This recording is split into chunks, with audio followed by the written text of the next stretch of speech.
기도합니다. 아멘. 오늘 함께 봉독할 말씀은 민수기 18장입니다. 민수기 18장 1절부터 7절 말씀 저희 함께 보겠습니다. 민수기 18장 1절부터 7절 말씀 저희 한 절씩 번갈아 가면서 교독하겠습니다. 여호와께서 아론에게 이르시되 너와 네 아들들과 네 조상의 가문은 성소에 대한 죄를 함께 담당할 것이요 너와 네 아들들은 너희의 제사장 직분에 대한 죄를 함께 담당할 것이니라. 너는 네 형제 레위 지파 곧 네 조상의 지파를 데려다가 너와 함께 있게 하여 너와 네 아들들이 증거의 장막 앞에 있을 때 그들이 너를 돕게 하라. 레위인은 내 직무와 장막의 모든 직무를 지키려니와 성소의 기구와 제단에는 가까이 하지 못하리니 두렵건대 그들과 너희가 죽을까 하노라. 레위인은 너와 합동하여 장막의 모든 일과 회막의 직무를 다할 것이요 다른 사람은 너희에게 가까이 하지 못할 것이니라. 이와 같이 너희는 성소의 직무와 제단의 직무를 다하라. 그리하면 여호와의 진노가 다시는 이스라엘 자손에게 미치지 아니하리라. 보라, 내가 이스라엘 자손 중에서 너희의 형제 레위인을 택하여 내게 돌리고 너희에게 선물로 주어 회막의 일을 하게 하였나니. 함께 읽겠습니다. 너와 네 아들들은 제단과 휘장 안의 모든 일에 대하여 제사장의 직분을 지켜 섬기라. 내가 제사장의 직분을 너희에게 선물로 주었은즉 거기 가까이 하는 외인은 죽임을 당할지니라. 아멘. 하나님의 말씀입니다. 우리는 지난주에 민수기 16장을 함께 묵상했습니다. 레위인의 고라와 다단과 아비람은 모세와 그리고 아론의 그 제사장 직분에 대해 불만을 표하였고 이스라엘 백성들의 마음을 흔들어서 반란을 도모했습니다. 하지만 그들의 행동에 대한 대가는 하나님의 심판이었습니다. 말씀에 기록되었기를 땅이 입을 열어서 고라와 함께 모세와 아론의 권위에 대해 도전하였던 모든 자들을 삼켜버렸다고 했으며 그들을 따르는 250명의 족장들도 불에 타서 죽는 형벌을 받았습니다. 그들이 이토록 심각한 형벌을 받아야 했던 이유는 무엇입니까? 하나님께서 직접 세우신 모세와 아론의 권위를 인정하지 않는 것은 하나님을 거역하고 하나님을 경외하지 않는 것이나 마찬가지였기 때문입니다. 그리고 하나님께서 친히 명령하신 제사법을 따르지 않고 자신들의 뜻대로 행하고자 하는 것은 명백한 하나님에 대한 배반 행위였습니다. 그런데 다수의 이스라엘 백성들이 이것을 목격했죠. 그런데 이들이 이스라엘 모세와 아론에게 찾아와서 당신들 때문에 이 모든 사람들이 죽었습니다. 또 원망하기 시작했습니다. 그러자 하나님께서 다시 그곳에 나타나셨어. 연병을 보내셔서 14,700명이 더 죽었다 기록되었습니다. 그리고 어제 매일 성경 본문이었던 17장은 이스라엘의 12지파를 대표하는 지팡이 중에서 오직 아론의 지팡이에서만 유일하게 싹이 나는 현상이 일어났습니다. 이것은 곧 아론만이 하나님께 선택받아 제사장 직분을 담당하게 될 사람이라는 것을 하나님께서 명백히 보여주시는 것이었습니다. 다른 사람들이 아론의 권위에 도전하는 것을 멈추기 위함이었습니다. 그러나 이스라엘 백성들은 또 원망합니다. 17장 12절과 13절에서 백성들은 하나님께 나아가는 자마다 다 죽어 망하게 될 것입니다. 이렇게 절망하며 절규했습니다. 성도 여러분, 이스라엘 백성들의 절망과 절규가 합당한 것이었습니까? 그런데 이 모든 상황을 지켜보신 하나님께서 오늘 본문 1절에서 아론에게 이렇게 직접 말씀하셨습니다. 1절 함께 보실까요? 여호와께서 아론에게 이르시되 너와 네 아들들과 네 조상의 가문은 성소에 대한 죄를 함께 담당할 것이요 너와 네 아들들은 너희의 제사장 직분에 대한 죄를 함께 담당할 것이니라. 여러분, 이 구절의 조금 특이한 점은 보통 하나님께서는 모세에게 단독적으로 나타나 말씀하시거나 아니면 모세와 아론에게 나타나셔서 말씀하셨는데, 이 말씀에서는 이례적으로 오직 아론에게 말씀하셨습니다. 왜 아론에게만 말씀하셨을까요? 하나님께서는 제사장직에 끊임없이 도전하는 그 이스라엘 무리에게 아론이 하나님의 권위를 받은 자다, 이것을 보여주기 위함도 있었지만, 또 한 가지 중요한 이유는 하나님의 제사장 직분을 담당하도록 선택받은 자로서 아론이 성전을 더럽히지 않는 법, 하나님께 정결하게 나아가는 방법을 이스라엘 백성에게 제대로 가르칠 것을 명령하시는 것이었습니다. 다시는 그들이 죄를 범하지 않도록 아론이 책임을 다하는 것이었습니다. 여러분, 그렇다면 아론이 백성들에게 책임을 다하여 알리고 가르쳐야 하는 하나님의 말씀은 무엇이었습니까? 첫째로 하나님께서는 먼저 유일하게 성소에 들어가 하나님께 나아가 제사를 드리는 일은 오직 아론과 아론의 자손들만 감당할 것을 말씀하셨습니다. 그리고 반드시 이같이 행해야 되는 결정적인 이유를 바로 7절에서 이와 같이 말씀하셨습니다. 너와 네 아들들은 제단과 휘장 안의 모든 일에 대하여 제사장의 직분을 지켜 섬기라. 내가 제사장의 직분을 너희에게 선물로 주었은즉 거기 가까이 하는 외인은 죽임을 당할지니라. 왜 다른 이스라엘 족속은 안 되고 아론과 그의 자손과만 하나님께 나아갈 수 있느냐? 이 질문에 대하여 하나님께서는 아론과 그의 아들에게 제사장 직분을 선물로 주셨다 말씀하십니다. 한마디로 아론과 아론의 자손들이, 아들들이 죄가 없고 완벽하고 흠이 없어서 제사장으로 선택받은 것이 아니라는 것입니다.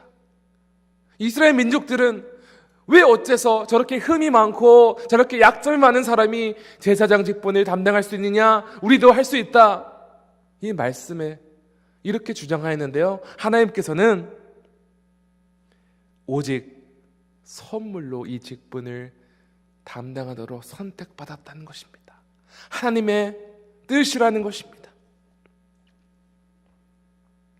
아론은 우리가 알다시피 백성들에게 금품을 걷어서 금송아지를 만들어 그 우상을 섬기게 한 장본인이었습니다. 그런데 이 같은 죄인이 제사장 직분을 받아 하나님을 섬길 수 있었던 것은 하나님께서 그에게 은혜를 베푸셨기 때문입니다. 그런데 하나님께서는 이스라엘 백성들에게 두 번째 사실을 가르치라 말씀하십니다. 하나님께서는 레위 지파 사람들의 분명한 역할에 대해 말씀하십니다. 2절과 4절에서 말씀하시기를 레위인들과 아론과 아론의 자손들과 합동하여 장막의 모든 일과 회막의 직무를 돕는 역할을 담당하라. 그런데 여기 이것이 더 중요합니다. 3절입니다. 제가 한번 3절 읽어보겠습니다. 레위인은 내 직무와 장막의 모든 직무를 지키려니와 성소의 기구와 제단에는 가까이 하지 못하리니 두렵건대 그들과 너희가 죽을까 하노라. 레위인들이 제사장을 도와 이 성막 일을 도울 것이나 성소로 들어가 제사장이 만질 수 있는 거룩한 기물에는 가까이 하게 말라 명하십니다.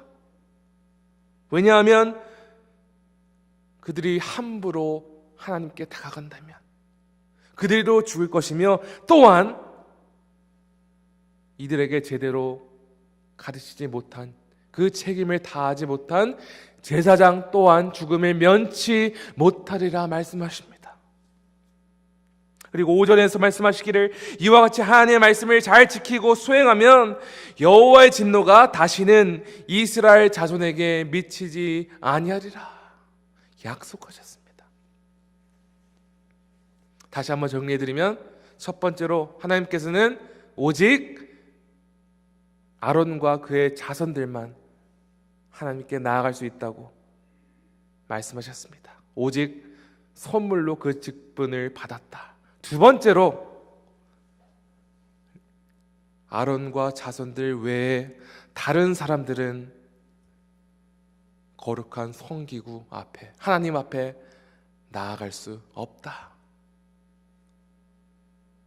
그것을 가리키고 말씀하도록 명하신 것입니다. 성도님들, 그런데 오늘 우리가 사는 이 세상에서는 더 이상 구약시대처럼 제사를 드리지 않죠. 그럼에도 불구하고 오늘 이 말씀을 통해서 우리가 얻을 수 있는 영적 교훈은 무엇입니까?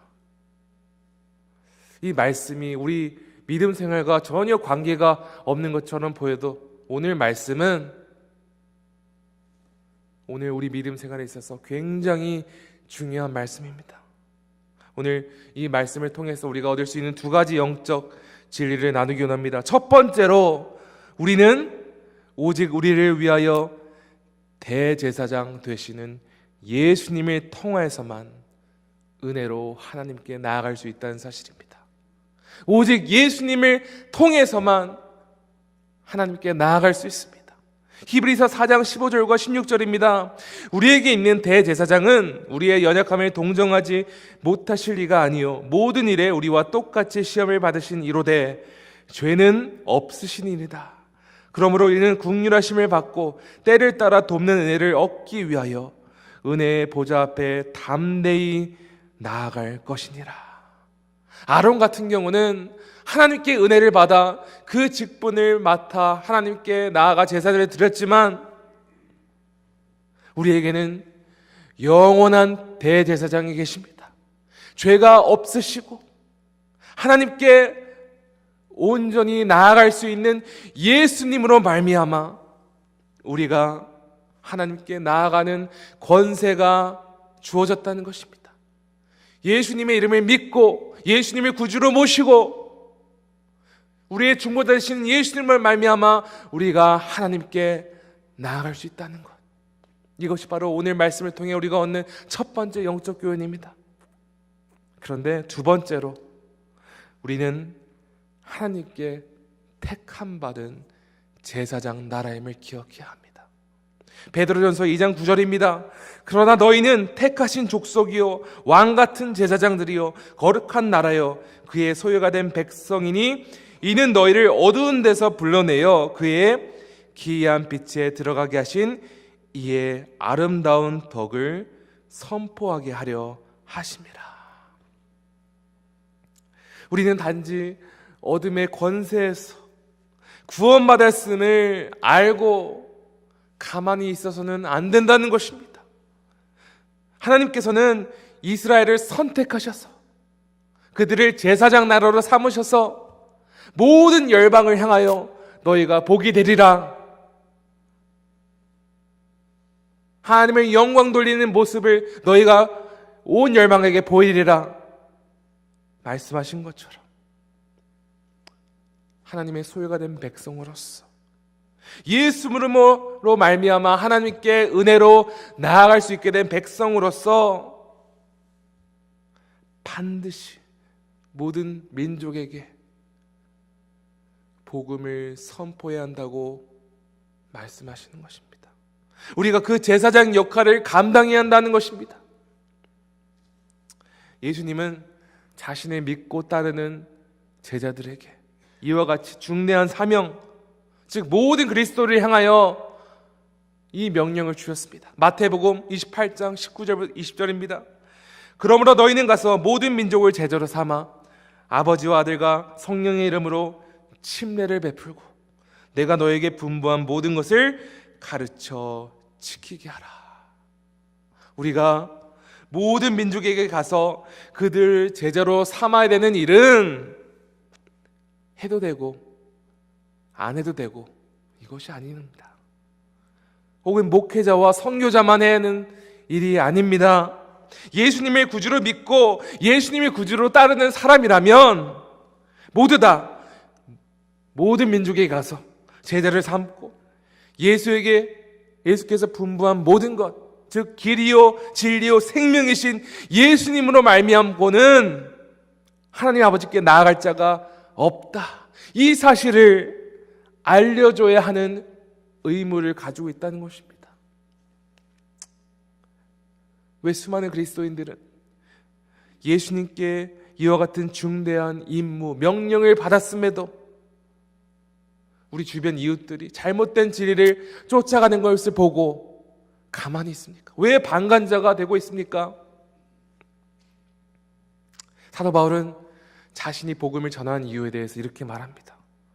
고린도전서 9장 16절에서 내가 복음을 전할지라도 자랑할 것이 없으면 내가 부득불할 이름이라. 만일 복음을 전하지 아니하면 내게 화가 있을 것이로다. 자신이 예수님의 복음을 전하는 일을 남에게 칭찬받기 위해서, 자랑하기 위해서 하는 것이 아니라 당연히 순종해야 하는 주님의 명령이라는 것입니다. 복음을 전하지 않으면 나에게 화가 미칠 것이다.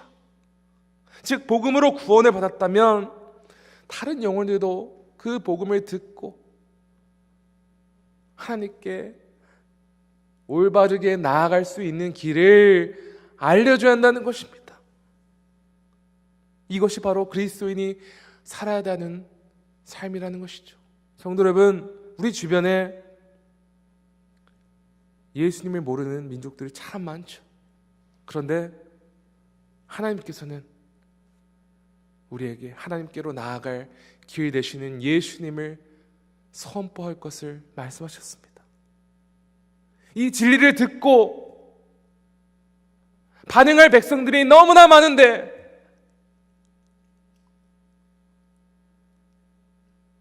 우리는 이 말씀을 전하는 것을 두려워하고 이것은 내가 안 해도 다른 사람이 할 거야. 그저 이 귀한 복음을 나만 아는 것에 만족하고 있지는 않습니까? 우리는 반드시 복음의 소식을 온 열방과 모든 민족에게 반드시 선포해야 할 의무가 있는 백성입니다. 우리는 우리 자신이 우리의 영원한 대제사장 되시는 예수님의 은혜를 입어 담대히 하나님께 나아갈 수 있게 된 백성이라는 이 사실을 알고만 있어서는 안 됩니다. 우리는 하나님께 은혜로 선택받은 제사장 나라요, 하나님께 나아갈 유일한 길이요 진리요 생명이신 예수님을 땅끝까지 증거해야 하는 증인입니다. 오늘 성도 여러분께서는 이 임무를 완수하기 위해서 적극적으로 의도적으로 여러분의 이웃들에게 나아가고 계십니까? 주변 이웃들에게 이 복음을 선포하는 삶을 살고 계십니까? 다시 한번 말씀드리지만 이 사역은 선교사, 전도자, 목사만 맡아대서는 임무가 아닙니다. 주님을 믿고 따르는 순간 우리는 제사장 나라입니다. 모두 다 하나님의 은혜로 하나님의 백성이요 제자가 되었습니다. 마치 아론이 다른 백성들이 하나님의 말씀대로 순종하며 그 법대로 따라 하나님을 섬기게 가르쳐야 했던 것처럼 우리에게 그 의무가 있습니다. 주님의 제사장 나라로서 하나님께 올바로 나아갈 수 있는 유일한 길 되시는 예수님을 선포해야 할 의무가 있음을 기억하시기 바랍니다. 오늘 이 진리를 기억하심으로 주변 영혼들에게 기회가 생길 때마다 담대히 살아계신 예수님을 증거하고 선포하는 복된 제사장 나라 되시기를 간절히 축원합니다. 함께 기도하시겠습니다.